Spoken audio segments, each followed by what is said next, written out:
Hello friends, welcome to my YouTube channel DP Educare. दोस्तों, आज हम लोग पढ़ेंगे करंट अफेयर्स। दो लेक्चर आपको हम दे चुके हैं, ये तीसरा लेक्चर है। जनवरी से अगस्त तक का जो भी महत्वपूर्ण इंपॉर्टेंट करंट अफेयर्स है वो आपको हम पढ़ा रहे हैं, क्योंकि 20 सितंबर को होने वाली समीक्षा अधिकारी की परीक्षा में ये पूरी संभावना है कि जनवरी से लेकर के अगस्त तक का करंट अफेयर्स बहुत ज्यादा पूछा जाना संभावित है।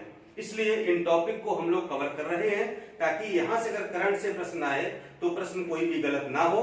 और उम्मीद है कि 20 प्लस यानी कि 20, 22 या 24 क्वेश्चन करंट के रहने की संभावना है। ठीक है, ज्यादा भी हो सकते हैं लेकिन कम तो नहीं होंगे। ठीक है, तो इसलिए हम लोग को बड़े ध्यान से बड़े समझ के पढ़ना है। ठीक है, इसके अलावा समीक्षा अधिकारी की सीरीज अभी भी चल रही है। यदि आपने ज्वाइन नहीं किया है तो अभी भी आप ज्वाइन कर सकते हैं। साथ में जो करंट अफेयर्स की सीरीज है, 5 सीरीज आपको मिलेंगी, वो निःशुल्क है पूरी तरह से। समीक्षा अधिकारी की सीरीज के साथ वो आपको दी जाएंगी गिफ्ट के तौर पर। प्रत्येक सीरीज में 100 क्वेश्चन होंगे, टोटल 500 क्वेश्चन आपको मिलेंगे करंट अफेयर्स के। ठीक है, यानी पिछले 1 साल के करंट अफेयर्स से हमने 500 क्वेश्चन ऐसे बनवाए हैं जो समीक्षा अधिकारी और पीसीएस परीक्षा के लिए बहुत ज्यादा संभावित हैं। ठीक है, तो आपने सीरीज ज्वाइन नहीं है, अभी भी आप ज्वाइन कर सकते हैं, उसको ले सकते हैं, हल कर सकते हैं। 15 दिन का समय बचा हुआ है, रिवीजन आपकी हो जाएगी। ठीक है, हिंदी की भी 10 सीरीज है, जीएस की 10 सीरीज है, करंट की 5 सीरीज है, तो मतलब समझो कि 2-3 हजार क्वेश्चन आपके पास होंगे रिवीजन करने के लिए। और ये 15 दिन बचे आपके सिर्फ रिवीजन के मांगते हैं कि आपको अधिक से अधिक रिवीजन करनी है, पेपर हल करने हैं, मॉडल पेपर हल करने हैं, पिछले वर्षों के प्रश्न पत्र हल करने हैं। बस यही परीक्षा की रणनीति है। अंतिम समय में 15 दिनों में यही सब किया जाता है। आप लोग कमेंट करके पूछते भी हैं कि सर कैसे किया जाए, कुछ ऐसा रणनीति बताइए अंतिम दिनों में। ठीक है, तो बस रणनीति यही है कि आप जितना अधिक रिवीजन करेंगे उतना ही अधिक आपको तैयार होगा, उतना अधिक याद रहेगा। परीक्षा में प्रश्न करेंगे तो कंफ्यूजन नहीं होगी, बिना कंफ्यूजन के आप प्रश्न हल कर पाएंगे। ठीक है, चलिए दोस्तों शुरुआत करते हैं आज के लेक्चर की। तो पहला क्वेश्चन हमारा है कि मध्य प्रदेश में राज्यपाल का अतिरिक्त प्रभार किसे सौंपा गया है। ठीक है, तो आपको पता होना चाहिए कि हाल ही में जो मध्य प्रदेश के राज्यपाल थे श्री लालजी टंडन जी, तो इनकी मृत्यु हो गई है। तो इनकी मृत्यु के बाद उत्तर प्रदेश की राज्यपाल श्रीमती आनंदीबेन पटेल जी को मध्य प्रदेश में राज्यपाल का अतिरिक्त प्रभार सौंपा गया है। ठीक है, तो अगर ये प्रश्न पूछा जाए, काफी इंपॉर्टेंट है, क्योंकि यूपी एमपी का दोनों मिक्स है। ठीक है, तो आप बता देंगे लालजी टंडन की मृत्यु होगी, इसके लिए आनंदीबेन पटेल को एमपी के राज्यपाल का कार्यभार सौंपा गया है। नेक्स्ट है, विश्व का सबसे बड़ा प्लाज्मा थेरेपी टेस्टिंग कार्यक्रम, इसका नाम है प्रोजेक्ट प्लेटिना, कहां पर शुरू किया गया है? तो ये महाराष्ट्र सरकार के द्वारा महाराष्ट्र में शुरू किया गया है। ये विश्व का सबसे बड़ा प्लाज्मा थेरेपी टेस्टिंग कार्यक्रम है जिसका नाम है प्रोजेक्ट प्लेटिना। ये महाराष्ट्र सरकार द्वारा प्रारंभ किया गया है। नेक्स्ट है, भारत का पहला केबल रेल पुल जम्मू कश्मीर में कहां पर निर्माणाधीन है? ठीक है, तो ये जम्मू कश्मीर में बनाया जा रहा है और इस पुल का नाम है अंजी खाद पुल। ठीक है, ये भारत का पहला केबल रेल पुल है। ठीक है, केबल सड़क पुल तो कई सारे हैं लेकिन रेल पुल अभी तक नहीं था, तो भारत का पहला होगा। ठीक है, जो कि केबल पर लटकता हुआ है, झूलता हुआ है, और ये कटरा को रियासी से जोड़ेगा। ठीक है, और ये कोंकण रेलवे कॉर्पोरेशन लिमिटेड के द्वारा बनवाया जा रहा है, निर्माणाधीन है। कोंकण रेलवे कॉर्पोरेशन लिमिटेड इसको बनवा रहा है, कटरा को रियासी से जोड़ेगा, नाम है अंजी खाद पुल, और कहां पर? जम्मू कश्मीर में है। ये भारत का पहला केबल रेल पुल है। ठीक है, अगला है, भारत द्वारा किस देश को 10 ब्रॉड गेज रेल इंजन, ठीक है, एक स्मॉल गेज होता है जो छोटी लाइन पर चलते हैं और जो ब्रॉड गेज होता है वो बड़ी लाइन पर चलते हैं। ठीक है, तो ब्रॉड गेज रेल इंजन किसे प्रदान किए गए हैं? बांग्लादेश को, हमारा पड़ोसी देश है, तो 10 broad gauge rail engine Bangladesh को प्रदान किए गए हैं, भारत ने प्रदान किए हैं। नेक्स्ट, किस राज्य ने वेस्ट टू एनर्जी यानी वेस्ट से एनर्जी बनाओ, ऊर्जा बनाओ पहल के तहत राज्य में उत्पन्न कचरे से बिजली बनाने का निर्णय लिया है? ठीक है, ये उत्तराखंड सरकार है। उत्तराखंड सरकार ने कहा कि राज्य में जो भी वेस्ट कचरा उत्पन्न होगा उससे बिजली बनाई जाएगी। वेस्ट टू एनर्जी कार्यक्रम के तहत उत्तराखंड में लागू किया गया है ये। अगला है, भारत की पहली सौर ऊर्जा संचालित नौका जिसे हाल ही में प्रतिष्ठित गुस्ताव ट्रबे अवार्ड गुस्ताव ट्रबे अवार्ड से सम्मानित किया गया है। ये है आदित्य, भारत की पहली ऐसी नौका है जो कि सौर ऊर्जा से संचालित है, सौर ऊर्जा से चलती है। और इसे क्यों दिया गया है? इलेक्ट्रिक बोट्स और बोटिंग में उत्कृष्टता के लिए इसको दिया गया है, क्योंकि इलेक्ट्रिक बोटिंग में काफी अच्छा प्रदर्शन किया है, काफी सराहनीय कार्य किए हैं, इसलिए इसको ये गुस्ताव ट्रबे अवार्ड प्रदान किया गया है। नेक्स्ट है, शीघ्र परिणाम देने वाली 3 कोविड-19 परीक्षण सुविधाओं की शुरुआत कहां पर की गई है? तो भारत सरकार ने हाल ही में कोलकाता, मुंबई और नोएडा में ऐसी 3 परीक्षण सुविधाओं की शुरुआत की है, जहां पर कोविड-19 टेस्ट किए जाएंगे और इनसे शीघ्र ही परिणाम निकल आएगा, बहुत ज्यादा देर नहीं लगेगी, तुरंत पता चल जाएगा कि पेशेंट कोरोना पॉजिटिव है या नहीं है, इसकी जांच की जा सकेगी। नेक्स्ट है, एक पुस्तक का नाम है the India way strategic for an uncertain world. The India way strategic for an uncertain world किसने लिखी है? ये अभी वर्तमान में भारत के विदेश मंत्री हैं श्री एस जयशंकर, इनके द्वारा लिखी गई पुस्तक है ये, ठीक है। वर्तमान में विदेश मंत्री हैं, पूर्व राजनयिक है ये, ठीक है, मतलब विदेश सेवा के अधिकारी थे ये, ठीक है। तो अब इनको विदेश मंत्री बनाया गया है। नेक्स्ट है, केंद्रीय मानव संसाधन विकास मंत्रालय द्वारा मनोदर्पण पहल की शुरुआत की गई है, ठीक है। केंद्रीय मानव संसाधन विकास मंत्री जो हमारे श्री रमेश पोखरियाल निशंक जी हैं, तो उन्होंने केंद्रीय ये मनोदर्पण पहल शुरुआत की है। और ये मनोदर्पण पहल क्या है? इसमें क्या होगा?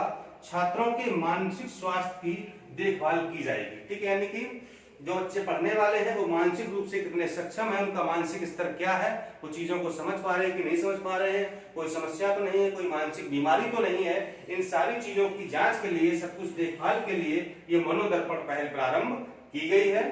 नेक्स्ट है, राष्ट्रपति का निजी सचिव, यानी हाल ही में राष्ट्रपति का निजी सचिव किसे नियुक्त किया गया है? तो ये राजस्व सेवा के अधिकारी हैं पी परवीन सिद्धार्थ।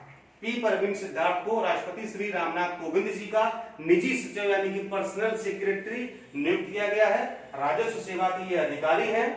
नेक्स्ट है, मुख्यमंत्री घर पर राशन योजना, यानी कि अब घर पर राशन लेने नहीं जाना पड़ेगा कोटेदार के पास, बल्कि राज्य सरकार खुद घर पर राशन पहुंचवाएगी, यानी कि मुख्यमंत्री घर पर राशन योजना किसने प्रारंभ की है? तो ये दिल्ली सरकार द्वारा प्रारंभ की जाएगी। दिल्ली सरकार की जो कैबिनेट है, कैबिनेट ने इसको मंजूरी दे दी है, ये जल्दी ही योजना प्रारंभ हो जाएगी। अगला बहुत ही इंपॉर्टेंट क्वेश्चन है, विधि मंत्रालय द्वारा लोकसभा और विधानसभा चुनाव में पोस्टल बैलेट यानी कि डाक मतपत्र से मतदान की आयु 80 वर्ष से कम करके कितने साल कर दी गई है? ठीक है, पहले इस बात को समझिए। डाक मतपत्र क्या होता है? डाक मतपत्र वो होता है कि जो है निर्वाचन आयोग, चुनाव आयोग इस जो बैलेट पेपर हम लोग को मिलता है, जहां पर हम लोग वोट डालने जाते हैं, तो उस बैलेट पेपर को डाक के माध्यम से किसी व्यक्ति के पास भेज देता है। वो व्यक्ति अपनी मोहर लगा करके वापस निर्वाचन आयोग को भेज देता है। इसे कहा जाता है डाक मतपत्र, यानी कि डाक के द्वारा भेजा गया मतपत्र, यानी कि पोस्टल बैलेट। ठीक है, तो जो लोग बुजुर्ग थे वो नहीं आ सकते हैं मतदान केंद्र पर, ठीक है, तो ये योजना थी कि उनके घर पर भेजा जाए, वो वोट डाल के वापस उसको कर दें। ठीक है, यानी जो 80 साल से अधिक के लोग थे उनके लिए अभी ये सुविधा थी। ठीक है, लेकिन विधि मंत्रालय ने हाल ही में इसमें परिवर्तन किया है। अब जो 65 साल या उससे अधिक के व्यक्ति हैं तो वो भी पोस्टल बैलेट के लिए एलिजिबल हैं, वो भी पोस्टल बैलेट से मतदान कर सकते हैं। और ऐसा किया गया है कोविड-19 प्रकोप के कारण। ठीक है, यानी कोरोना की जो समस्या है इस वजह से ऐसा किया गया है। अगर विधानसभा के, लोकसभा के चुनाव के दौरान होते हैं तो 65 साल या ऐसे अधिक के व्यक्ति पोस्टल बैलेट का इस्तेमाल करके अपना मतदान कर सकते हैं। नेक्स्ट है, भारत के पहले सार्वजनिक ईवी यानी कि इलेक्ट्रिक वाहन चार्जिंग प्लाज्मा का उद्घाटन कहां किया गया है? दिल्ली का एक चेम्सफोर्ड क्लब है, जहां पर जो भी आप देख रहे हैं जो इलेक्ट्रिक वाहन चलेंगे, बैटरी चलने वाले होंगे, ठीक है, उनमें डीजल पेट्रोल फ्यूल नहीं डाला जाएगा, बैटरी लगी होगी, वो चार्ज होंगे और चार्ज होकर बैटरी से चले, से जो बैटरी वाले रिक्शा देखते हैं ना, इसी तरह से बड़े बड़े कारें भी होंगी, बसें भी होंगी, सब कुछ होगा। ठीक है, तो अब उनको चार्जिंग की आवश्यकता पड़ेगी रास्ते में, तो इस तरह से जगह जगह चार्जिंग पॉइंट बनाए जाएंगे। तो भारत का पहला सार्वजनिक यानी कि सार्वजनिक रूप से यानी कि सरकार की तरफ से इलेक्ट्रिक वाहन चार्जिंग प्लाज्मा कहां पर बनाया गया है? दिल्ली के चेम्सफोर्ड क्लब में बनाया गया है।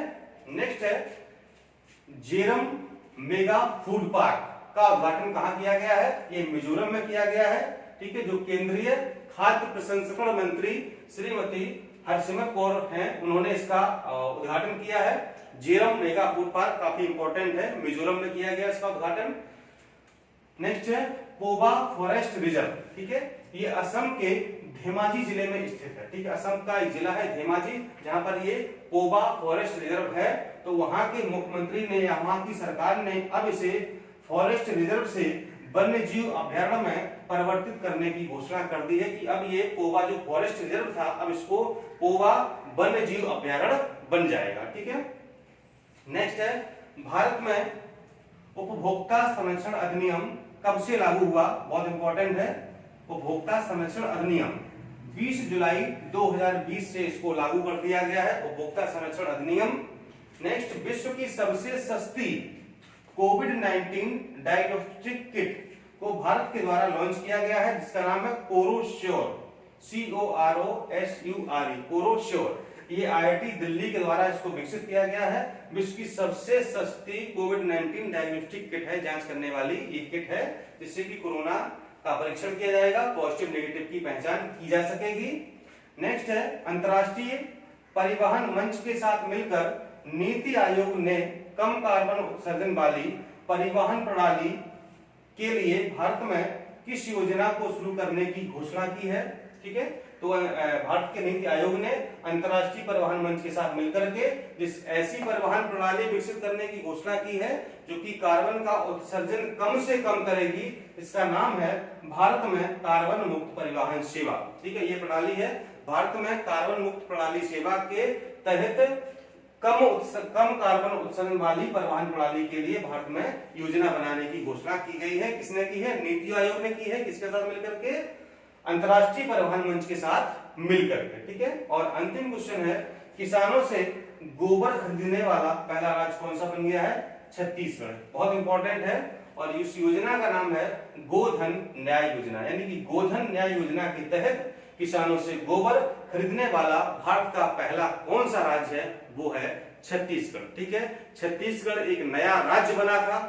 किस राज्य को काटकर इसको बनाया गया था, किस तिथि को बनाया गया था? अगर आपको पता है तो कमेंट बॉक्स में बताइएगा कि छत्तीसगढ़ नया राज्य कब बना और किस राज्य से काट करके इसको बनाया गया था। ठीक है दोस्तों, चलिए मिलता हूं अगले वीडियो में। नमस्कार, धन्यवाद।